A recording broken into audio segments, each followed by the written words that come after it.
जय हिंद दोस्त, मैं गौरव कुमार आप सभी का स्वागत करता हूं सेल्फ स्टडी जीएस पॉइंट में। तो आइए, पिछले वीडियो में हम लोगों ने देखा जैन धर्म के बारे में और आज का न्यू टॉपिक है बौद्ध धर्म। तो देखिए, बौद्ध धर्म बहुत ही अच्छा टॉपिक है। आप अपने ज़िंदगी से कलेक्ट कीजिएगा बौद्ध धर्म को। आखिर एक राजा का बेटा कैसे सन्यासी बन गया, आखिर उसे कैसे भगवान का दर्जा मिल गया, कितना घटना उनके लाइफ में घटा, आखिर एक राजा का बेटा, राजकुमारी का बेटा एक सन्यासी बन गया। आखिर हम लोग कहावत में भी कहते हैं ना, चीन को, अरे चीन हमने तुमको बुद्ध दिया और तुमने हमको युद्ध दिया। आखिर ये गौतम बुद्ध ऐसे ही नहीं बुद्ध कहलाए। इनके लाइफ में जो घटना घटी ना, बहुत ही लाजवाब घटना है। पढ़िएगा तो मालूम होगा। ओह क्या बात है, गौतम बुद्ध के बाद पढ़ने में आपको मज़ा आ जाएगा। बहुत इनका जो सन्यासी लाइफ रहा ना, बहुत ही अच्छा रहा। खास करके स्टूडेंट लोग बौद्ध धर्म के बारे में पढ़े होंगे तो उनको मालूम होगा। आइए देखते हैं बौद्ध धर्म के बारे में। तो देखिए, महात्मा बुद्ध का जीवन परिचय। सबसे पहले बौद्ध का मतलब क्या होता है?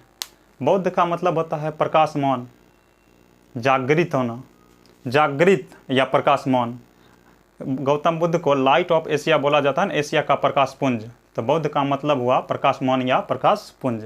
तो देखिए, गौतम बुद्ध के जीवन परिचय के बारे में हम लोग देखते हैं। गौतम बुद्ध का जीवन परिचय। इनका जो जन्म हुआ था 563 BC नेपाल के लुम्बिनी नामक स्थान पे हुआ था। शाक की राजधानी थी लुम्बिनी, वहीं पे हुआ था। शाक के कपिल वस्तु के लुम्बिनी नामक स्थान पे हुआ था। और इनका बचपन का नाम सिद्धार्थ था। देखिए, जैन धर्म में आप पढ़े होंगे, जो महावीर जी के पिताजी थे उनका नाम सिद्धार्थ था। यहाँ गौतम बुद्ध के बचपन का नाम सिद्धार्थ है। देखिए, यही कन्फ्यूजन होता है बौद्ध धर्म और जैन धर्म में। वहाँ जैन धर्म में महावीर स्वामी के पिता का नाम सिद्धार्थ, यहाँ गौतम बुद्ध के बचपन का नाम सिद्धार्थ। इनके पिता का नाम था शुद्धोधन। ये शाक कुल के राजा थे, राजा का बेटा थे गौतम बुद्ध। पिता का नाम था शुद्धोधन और माता का नाम महामाया। ये कोलिया वंश की थी, कोलिया वंश की राजकुमारी थी। गौतम बुद्ध की माँ महामाया कोलिया वंश की राजकुमारी थी। और देखिए, गौतम बुद्ध की जन्म के बाद मात्र 7 दिन के बाद उनकी माँ का निधन हो गया। और निधन के बाद इनका जो पालन पोषण हुआ ना, इनकी मौसी प्रजापति गौतमी के द्वारा हुआ। तो देखिए, पत्नी का नाम जो था, पालन पोषण जो किए थे प्रजापति गौतमी, इनकी मौसी थी। और उसके बाद इनका शादी हुआ। पालन पोषण के बाद इनका शादी हुआ। शादी के बाद पत्नी का नाम यशोधरा। यहाँ कन्फ्यूज नहीं कीजिएगा, महावीर जी की पत्नी का नाम यशोदा था। जैन धर्म में पत्नी का नाम यशोदा, अब बौद्ध धर्म में पत्नी का नाम, गौतम बुद्ध के पत्नी का नाम यशोधरा।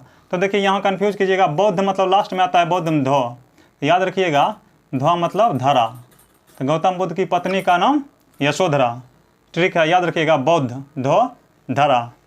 और पत्नी का नाम यशोधरा और पुत्र का नाम राहुल। वहाँ जो था महावीर स्वामी के पुत्र का प्राप्ति नहीं हुआ था, पुत्री की प्राप्ति हुई थी। उनका नाम था अनुजा प्रियदर्शी और इनको पुत्र का प्राप्ति हुआ था गौतम बुद्ध को, पुत्र का नाम राहुल था। तो देखिए, शादी करने के बाद, एक पुत्र की प्राप्ति के बाद, संसार की समस्याओं को देखते हुए गौतम बुद्ध 29 वर्ष की अवस्था में घर त्याग कर दिए। परिवार होते हुए भी, राजा का बेटा होते हुए भी, संसार की कठिनाई को देखते हुए उन्होंने घर त्यागना आवश्यक समझा और 29 वर्ष की अवस्था में वो घर त्याग दिए। गौतम बुद्ध जब घर त्यागे तो सबसे पहले वो वैशाली गए।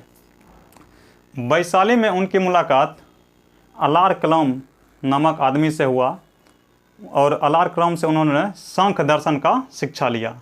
याद रखिएगा, गौतम बुद्ध का जो गुरु का नाम हुआ अलार कलाम, जिनसे वो फर्स्ट बार मिले वैशाली में। और उसके बाद वो राजगिरी की तरफ चल दिए।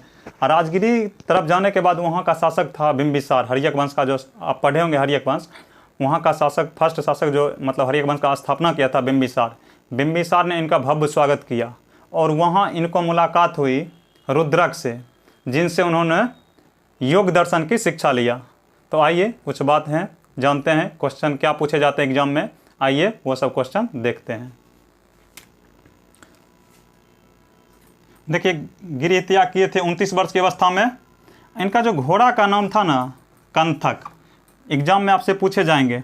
गौतम बुद्ध के घोड़ा का नाम कंथक और सारथी का नाम चान था। चान याद रखिएगा, घोड़ा का नाम कंथक, सारथी का नाम चान। तो देखिए ये जीवन परिचय में देख लेते हैं। मृत्यु जो हुआ था 483 BC कुशीनगर, मल्ल की राजधानी। जनपद में आप लोग पढ़े होंगे मल्ल का राजधानी था कुशीनगर। यहीं गौतम बुद्ध की मृत्यु हुई थी। शुंद के द्वारा अर्पित भोजन कर लिए जाने से कुशीनगर में उनकी मृत्यु होगी। गृह त्याग की घटना को महानिभिष्कर्मण कहा गया है। और इच्छा यानी इच्छा मतलब इच्छा छीन हो जाने की घटना को निर्वाण कहा गया। तो देखिए जब गौतम बुद्ध घर त्याग किए 29 वर्ष की अवस्था में, तो उन्होंने देखा पहला वृद्ध व्यक्ति मतलब बूढ़ा व्यक्ति, दूसरा बीमार व्यक्ति मतलब बीमार जो रहते हैं बीमार व्यक्ति, तीसरा मृत व्यक्ति मरा हुआ व्यक्ति, चौथा सन्यासी। सन्यासी व्यक्ति को जो देखे ना वो गौतम बुद्ध, वो देखिए ये अत्यंत खुश है, अत्यंत खुश है। तो देखिए गौतम बुद्ध का जन्म 563 ईस्वी में हुआ और इनका जो महापरिनिर्वाण, मृत्यु की घटना को महापरिनिर्वाण कहा गया, वो 483 ईस्वी में 483 ईस्वी पूर्व में हुआ। तो देखिए यहाँ कंफ्यूज कीजिएगा, इसका एक ट्रिक है। यहाँ आप 563 लिख दीजिए, यहाँ देखिए पहले माइनस कीजिए, समझे, और उसके बाद प्लस कीजिए, तब कुछ नहीं कीजिए। यहाँ देखिए 1 माइनस कर दीजिए, यहाँ 2 प्लस कर दीजिए, यहाँ कुछ नहीं कीजिए, 0 लिख दीजिए। अब इसको 5 में से 1 घटाइए 4, 6 में से 2 जोड़िए 8 और 3 कुछ नहीं कीजिए, ना जोड़ ना घटा। देखिए 483, तो यहाँ कर दीजिए -1 + 2 और यहाँ कुछ नहीं करना है। इससे आपको वहाँ जन्म और मृत्यु में कन्फ्यूजन नहीं रहेगा। देखिए बौद्ध धर्म में बेसिक जानने के लिए कुछ बातें हैं जो जान लेते हैं, क्योंकि बेसिक अगर नहीं जान पाइएगा तो बौद्ध धर्म समझना बहुत मुश्किल होगा। बेसिक जानिए, ऑटोमेटिक आप आगे बहुत कुछ समझ जाएंगे। देखिए एग्जाम में आपसे पूछे जाएंगे बौद्ध धर्म के प्रतीक, क्या क्या प्रतीक रहा। देखिए ये घटना है, ये प्रतीक है,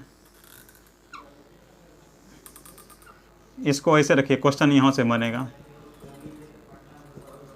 क्वेश्चन यहाँ से बनेगा। देखिए जन्म का प्रतीक है कमल व साँढ़, जन्म का जो प्रतीक है कमल व साँढ़। गृह त्याग, जब घर त्यागे थे 29 वर्ष की अवस्था में, तो गृह त्याग का जो प्रतीक है घोड़ा। याद करने के लिए कर लीजिएगा, घोड़ा से चले गए थे, अच्छा याद रहेगा। गृह त्याग का प्रतीक है घोड़ा। अज्ञान, उनको जो ज्ञान का जो मतलब प्रतीक था पीपल या बोधि वृक्ष। आगे जाकर पढ़िएगा, जो यही जो पीपल या बोधि का वृक्ष था वो शशांक ने कटवा दिया था, आगे जाकर पढ़िएगा। और निर्वाण का जो प्रतीक चिन्ह था पद चिन्ह था। और महापरिनिर्वाण, महापरिनिर्वाण का प्रतीक चिन्ह स्तूप था। देखिए घर त्यागने की घटना को महानिभिष्कर्मण और मृत्यु की घटना को महापरिनिर्वाण कहा गया। तो देखिए जब गौतम बुद्ध सन्यासी जीवन ग्रहण किए तो वो 5 दोस्तों के साथ सारनाथ चले गए, यूपी के सारनाथ में। तो 6 वर्ष की कठिन तपस्या के बाद उन्हें ज्ञान की प्राप्ति हुई। तो देखिए 6 वर्ष की कठिन तपस्या के बाद, वो अगर पूछा जाए एग्जाम में, हालांकि उतना पूछा नहीं जाता है, लेकिन जान लीजिए डिप में अच्छा रहेगा। गौतम बुद्ध 5 वर्ष, 6ठे वर्ष तक वहीं तपस्या किए थे सारनाथ में। 6ठा वर्ष का जब 49 दिन बचा हुआ था, यानी 7 सप्ताह बचा हुआ था, तो सुजाता नामक औरत के कारण वहाँ से उठ के वो बोध गया आ गए। अब बोध गया आ जाने के बाद मात्र 49 दिन तपस्या किए थे बोध गया में, और उन्हें ज्ञान की प्राप्ति हुई थी। और जब ज्ञान की प्राप्ति हुई, वैशाख पूर्णिमा का दिन था। ज्ञान प्राप्ति के बाद सिद्धार्थ को गौतम बुद्ध, महात्मा बुद्ध कहे जाने लगा। तो देखिए यहाँ से कुछ क्वेश्चन बनते हैं, आइए देखते हैं। तो देखिए उनको जो ज्ञान की प्राप्ति हुई थी बोध गया में हुआ था। बोध गया, बोध गया, पहले इसे उरुग बेला भी कहा जाता था, उरुग बेला। देखिए याद रखिएगा, बोध गया का पुराना नाम उरुग बेला है। और देखिए ज्ञान की प्राप्ति होने, उनको किस नदी के किनारे ज्ञान की प्राप्ति हुई? निरंजना या फल्गु नदी। देखिए नदी का नाम था निरंजना नदी या फल्गु नदी के किनारे इनको ज्ञान की प्राप्ति हुई थी। अब वैशाख पूर्णिमा के दिन ज्ञान की प्राप्ति हुई थी। तो देखिए, ज्ञान प्राप्ति होने के बाद गौतम बुद्ध 5 दोस्तों के साथ सबसे पहले सारनाथ गए और वहाँ पहला उपदेश दिए। और उस उपदेश दिए उस घटना को धम्मचक्र परिवर्तन कहा गया है। एग्जाम में आपसे पूछे जाएंगे गौतम बुद्ध ने सबसे पहला उपदेश कहाँ दिया? सारनाथ में दिए और उस घटना को धम्मचक्र परिवर्तन कहा गया। और अगर एग्जाम में पूछ दिए जाएंगे जो सर्वाधिक उपदेश कहाँ दिए, तो कौशल की राजधानी महाजनपद में जो हम लोग पढ़े हैं, कौशल की राजधानी श्रावस्ती, सर्वाधिक उपदेश वो कौशल की राजधानी श्रावस्ती में दिए। तो देखिए, कुछ एग्जाम की दृष्टि से अच्छा क्वेश्चन है, देख लीजिए। प्रथम उपदेश सारनाथ और इस घटना को कहा गया है धम्मचक्र परिवर्तन। देखिए, सर्वाधिक उपदेश श्रावस्ती, कौशल की राजधानी श्रावस्ती। याद कीजिएगा, महाजनपद में कौशल की राजधानी श्रावस्ती। देखिए, बरसात का जो मौसम था ना, अगर पूछ ले क्वेश्चन में, गौतम बुद्ध बरसात के दिनों में सबसे ज़्यादा दिन किस जगह पे बिताए थे? तो वो यहीं होगा, श्रावस्ती। देखिए, बुद्ध के जीवन के त्रिरत्न हैं। देखिए, जैन धर्म में और बौद्ध धर्म में देखिए कन्फ्यूजन। वहाँ था सम्यक दृष्टि, सम्यक आचरण, सम्यक ज्ञान। यहाँ है बुद्ध धम्म संघ। याद कीजिएगा, बुद्ध धम्म संघ। और उसके बाद देखिए, बौद्ध संघ में शामिल होने का न्यूनतम आयु रखा गया, वो 15 वर्ष रखा गया। बौद्ध संघ में आप तभी शामिल हो पाइएगा जब आपका न्यूनतम उम्र 15 वर्ष रहेगा। तो देखिए, बौद्ध संघ में शामिल होने वाली प्रथम स्त्री की बात की जाए तो उनका जो मौसी हुए थे, मौसी जो थे, जो उनका पालन पोषण किए थे, वो प्रजापति गौतमी। तो बौद्ध धर्म में शामिल होने वाला प्रथम स्त्री प्रजापति गौतमी ही थे। किनके कहने पे इनको शामिल किया गया था? उनका शिष्य का नाम था आनंद। आनंद के कहने पे उन्हें बौद्ध धर्म में शामिल किया गया था। अब वैशाली में देखिए, वैशाली में सर्वप्रथम स्त्री को बौद्ध संघ में शामिल होने का मौका मिला। तो देखिए, एक दिन में तो इतना नहीं हो पाएगा क्योंकि बौद्ध धर्म है, लंबा टॉपिक है, अभी बहुत कुछ जानना होता है। क्योंकि हमको लगता है 2-3 वीडियो में आपका बौद्ध धर्म क्लियर होगा। आज तो बेसिक है, फिर भी एक बार रिकॉल करते हैं। देखिए, महात्मा बुद्ध का जीवन परिचय। जन्म 563 BC यानी ईस्वी पूर्व, लुम्बिनी नेपाल में। बचपन का नाम सिद्धार्थ, पिता का नाम शुद्धोधन जो शाकगण के राजा थे, माता का नाम महामाया जो कोलिया वंश की राजकुमारी थी। इनका जो लालन पोषण किए थे प्रजापति गौतमी। पत्नी का नाम यशोधरा या गोपा या बिंबा। उसके बाद देखिए, अन्य नाम था, यशोधरा उनका नाम था, अन्य नाम गोपा बिंबा यशोधरा का ही नाम था। और पुत्र का नाम था राहुल। घोड़ा का नाम कंतक था। सारथी का नाम चांद था। सारथी मतलब समझे, रथ को चलाने वाला जो रहता है उसको सारथी बोला जाता है। उनका मृत्यु जो हुआ था 483 BC पूर्व, मल्ल की राजधानी कुशीनगर में।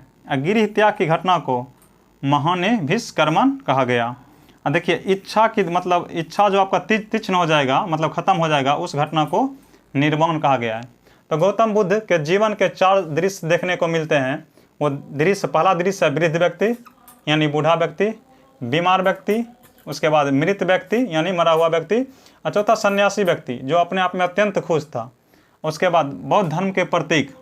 देखिए, जन्म की घटना को कमल हुआ सांड, याद कीजिएगा, जन्म की घटना को कमल हुआ सांड, गिरिह त्याग की घटना को घोड़ा, ज्ञान की जो ज्ञान की प्रतीक चिन्ह है वो पीपल यानी बोधि वृक्ष, निर्वाण पद चिन्ह।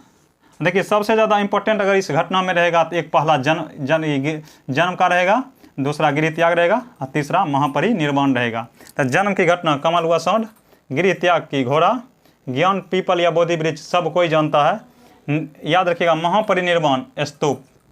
उसके बाद देखिए, उसके बाद तो आप लोग भली भांति जान गए, जो गौतम बुद्ध 29 वर्ष की अवस्था में घर त्यागे और 6 वर्ष के कठिन तपस्या के बाद उन्हें 35 वर्ष की अवस्था में ज्ञान की प्राप्ति हुई, जो बोध गया में निरंजना यानी फल्गु नदी के किनारे हुई। उसके बाद देखिए, वैशाख पूर्णिमा के दिन ज्ञान की प्राप्ति हुआ। प्रथम उपदेश, ज्ञान की प्राप्ति होने के बाद वो 5 दोस्तों के साथ सारनाथ यूपी चले गए, वहाँ प्रथम उपदेश दिए। उस घटना को धम्मचक्र परिवर्तन कहा गया। और सर्वाधिक उपदेश कौशल की राजधानी श्रावस्ती में दिए और वर्षा का दिन सबसे ज़्यादा श्रावस्ती में ही व्यतीत किए। उसके बाद बौद्ध धर्म के त्रिरत्न हैं बुद्ध, धम्म, संघ। अब बौद्ध संघ में शामिल होने का न्यूनतम एज जो था वो 15 वर्ष था। जैन भिक्षुणी के रूप में शामिल होने वाली पहली औरत उनकी मौसी प्रजापति गौतमी थी और दूसरी औरत अम्रपाली, नगर वधु अम्रपाली थी। तो देखिए जैन धर्म, इसके बाद जो क्वेश्चन बनते हैं बौद्ध धर्म पार्ट 2 में हम बताएंगे। तो देखिए अगर आप एक स्टूडेंट हैं ना तो बौद्ध धर्म खास करके पढ़िए। इससे आपका लाइफ में जो घटना है ना, जो आपके साथ चल रहा है, उसमें बहुत कुछ आप मोटिवेट होइएगा। क्योंकि यहाँ जो मतलब जो रहता है स्टूडेंट लोग का, देखिए हम भी स्टूडेंट हैं, हम समझते हैं टोटल चीज़। एक रिजल्ट नहीं होने के बाद, रोज 2 रिजल्ट नहीं होने के बाद हम लोग टूट जाते हैं। हाँ देखिए गौतम बुद्ध को, राजा का बेटा थे, फिर भी शादी हुआ, बाल बच्चे हुए, उसके बाद वो सन्यासी जीवन ग्रहण कर लिए। कुछ तो बात ज़रूर थी बौद्ध धर्म में, जो अपना संविधान निर्माता भी उस बौद्ध धर्म को सपोर्ट किए। देखिए हम स्टूडेंट हैं, ना कोई टीचर, फिर भी आपसे रिक्वेस्ट कर रहे हैं आप बौद्ध धर्म पढ़िए, बहुत अच्छा है। और डीप में पढ़िए। ल्यूसेंट में जो लिखा हुआ है ना वो तो लिखा हुआ ही है। कोशिश कीजिए आप PDF निकाल लीजिए दृष्टि का, या कोई भी NCERT का निकालिए, बहुत अच्छा टॉपिक है।